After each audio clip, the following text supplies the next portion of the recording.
بسم اللہ الرحمن الرحیم۔ السلام علیکم۔ ہمارا ٹاپک چل رہا ہے جانوروں کی اہمیت اور ان کے حقوق۔ ٹھیک ہے، ہم نے ریڈنگ کر لی پچھلی ویڈیو میں اور ہم نے جانا کہ جانوروں کا خیال رکھنا کتنا ضروری ہے۔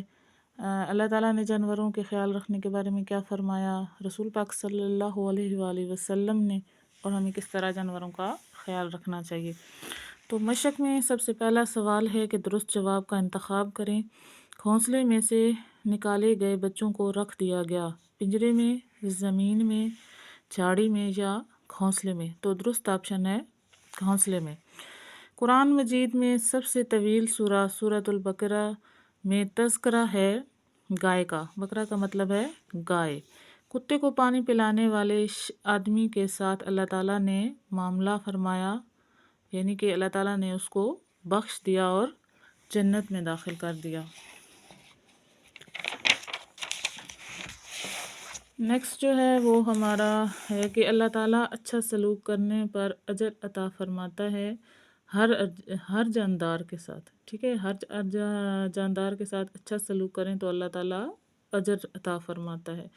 نبی کریم خاتم النبیین صلی اللہ علیہ وآلہ وسلم نے حسن سلوک کی تعلیم فرمائی ہر طرح کے جانوروں کے ساتھ، یعنی کہ یہ نہیں پالتو جانوروں کے ساتھ یا حلال کے ساتھ یا جنگلی کے ساتھ، بلکہ ہر طرح کے جانوروں کے ساتھ۔ سوال نمبر 2 ہے، خالی جگہ پر کریں۔ جانوروں کو تنگ کرنا اور انہیں تکلیف پہنچانا گناہ کی بات ہے۔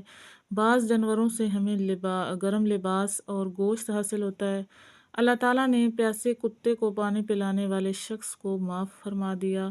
ہر جاندار کے ساتھ اچھا سلوک کرنے پر اللہ تعالیٰ اجر عطا فرماتا ہے، اور کسی جانور کو باندھ کر اس پر نشانہ لگانا جائز نہیں۔ نیکسٹ ہمارا کوسچن ہے کہ مختصر جواب دیں۔ تو سب سے پہلے الف ہے کہ کیا ہر جانور کا کوئی فائدہ ہے یا کچھ جانوروں کا؟ ٹھیک ہے، تو اس کا جواب میں نے یہیں پہ لکھ دیا ہے کہ ہر جانور کا کوئی نہ کوئی فائدہ ضرور ہوتا ہے۔ تو یہ ہے کہ پرندوں کی پریشانی دیکھ کر نبی کریم صلی اللہ علیہ وآلہ وسلم نے کیا فرمایا؟ تو اس کا آنسر آپ یہاں سے لکھیں گے کہ آپ صلی اللہ علیہ وآلہ وسلم نے فرمایا، اس کے بچے واپس رکھ کر آؤ۔ اپنے بچوں کو دیکھ کر اس کی جان میں جان آئی اور وہ خوش ہو گئی۔ جی میں کہ نبی کریم خاتم النبیین صلی اللہ علیہ وآلہ وسلم نے چونٹیوں کے بیل میں آگ لگانے والے سے کیا فرمایا؟ اس کا آنسر یہ ہوگا کہ آپ خاتم النبیین صلی اللہ علیہ وآلہ وسلم نے ایسا کرنے والے کو ڈانٹا اور فرمایا، کسی جاندار کو آگ میں جلانے کا تمہیں کوئی حق نہیں ہے۔ دال ہے کہ پیاسے کتے کو پانی پلانے والے کو کیا انعام ملا؟ تو اس کا آنسر یہ ہوگا کہ اللہ تعالیٰ نے اس کو بخش دیا اور اسے جنت میں داخل کرنے کا فیصلہ فرما دیا۔ ہمیں پالتو جانوروں کا خیال کیسے رکھنا چاہیے؟ تو اس کا آنسر یہ ہوگا کہ ہمیں چاہیے کہ ہم جانوروں کا خیال رکھیں، انہیں تکلیف نہ پہنچائیں، نہ انہیں بلا وجہ ماریں اور نہ ہی انہیں چھیڑیں۔ اگر گھر میں پالتو جانور ہوں تو ان کے کھانے پینے کا خیال رکھیں، ان کو موسمی اثرات سے بچانے کی کوشش کریں، اور عید الاضحیٰ کے موقع پر جو جانور ہم گھر لاتے ہیں ان کی خیال رکھنا، اور ان کو زیادہ ان کا خیال اگر ہم رکھیں گے تو اس پہ ہمیں زیادہ اجر ملے گا، زیادہ فضیلت ہوگی۔ سوال نمبر 4 ہے کہ تفصیلی جواب دیں۔ قرآن مجید اور حدیث نبوی کی روشنی میں جانوروں کے حقوق تحریر کریں۔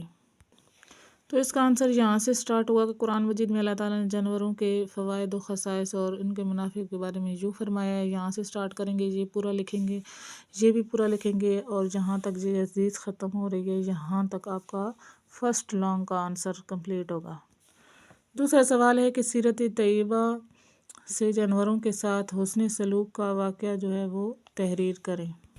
دوسرا لانگ یہاں ہوگا کہ سیرت طیبہ کا مطالعہ کرنے سے معلوم ہوتا ہے یہاں سے لے کر یہاں تک، ٹھیک ہے، منع کیا ہے یہاں تک ایک پیراگراف ہے 4 لائن کا۔ ہمارا ٹاپک جو تھا جانوروں کی اہمیت اور ان کے حقوق، پڑھائی بھی کمپلیٹ ہو گئی ہے، اور آج جو ہے وہ اس کی ایکسرسائز جو ہے وہ بھی کمپلیٹ ہو گئی۔ فل ان دی بلینکس، MCQs اور مختصر سوال کے جواب دیں، تفصیلی جواب دیں، ٹھیک ہے۔ تو انشاءاللہ نیکسٹ ویڈیو میں ملیں گے۔